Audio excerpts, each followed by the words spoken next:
Hi, Mikel. You've spoken a lot about game management over the last 5 games, and there's been occasions where it's not been great, not been what you want. Can you talk a little bit about what the issues have been with it?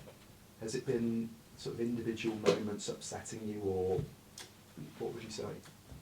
I think there have been various moments, some of them having execution moments, especially in very essential parts of the pitch. All the time it's been moments when you put the ball in that net, the game is over, and we haven't done it. We have some errors. We have certain things related to organization as well. Set plays, it's been various things. Has there been a real sort of reaction when these things go against you? Have you felt a bit of a sort of, a bit of a reaction to that across the team?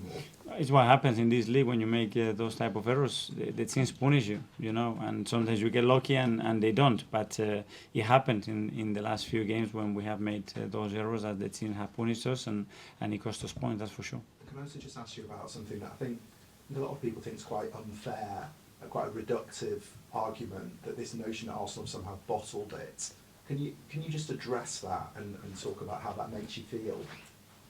I don't know. I think people have opinions. We try to do our best, and they are entitled to have those opinions. Can you just sort of shrug that off, though, because it's clearly not. I cannot control what people think. We try to do our best and make our people as proud as possible and try as well as possible to win the games, as we have to do.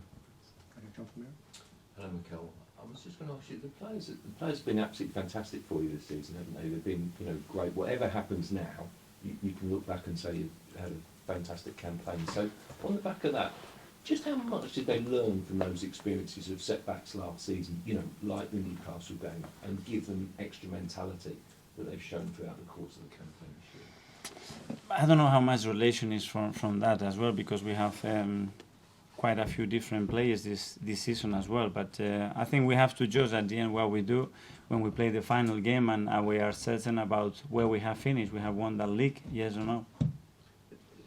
We did see the Amazon documentary and obviously what happened in the dressing room afterwards.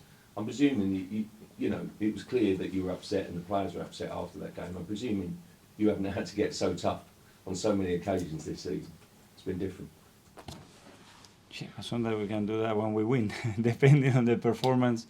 Every game is different. Again, I haven't seen it back. I have a few flashbacks of how it was, and it was a difficult game. A difficult day. Sorry, that's for sure.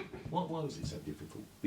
Why was it so difficult? Because if you'd won that game, the destiny was still in your own hands. For sure. It was a red-hot atmosphere, wasn't it? Why was it so difficult?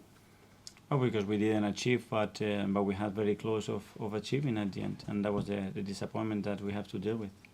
Sam? Mikel, are there any updates on Saliba's contract? No. Is that becoming a pressing priority for you and the club? We want to keep our best talent, and especially the players that deserve some recognition. I think he's been incredible since he came back from the long period, and we want to reward him, that's for sure, and we will find the right moment to do that. I think a lot of fans will see he's got 1 year left, and they know that the club wants to be financially sustainable and think if there's no deal, he has to be sold. Is that a fair worry? I don't know. Obviously, Edu and the board are on top of every negotiation regarding the new contracts, and now we are doing everything that we possibly can to do that in the right moment, in the right time. The communication, the relationship is super. It's about timing, I think, nothing else.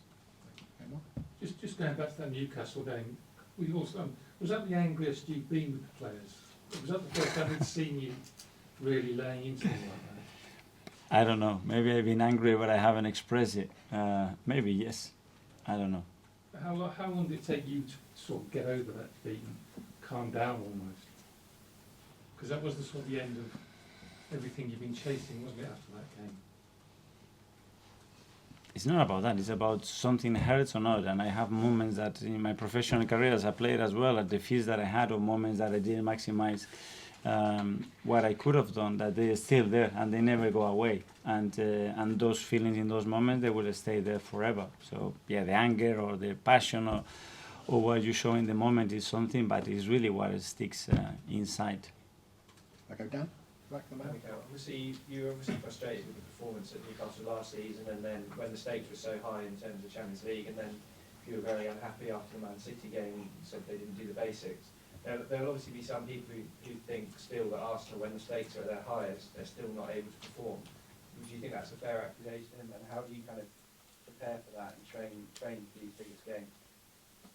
I think we have 38 to test, no 1 or 2 during the season. If not, you are not where we are for 10.5 months.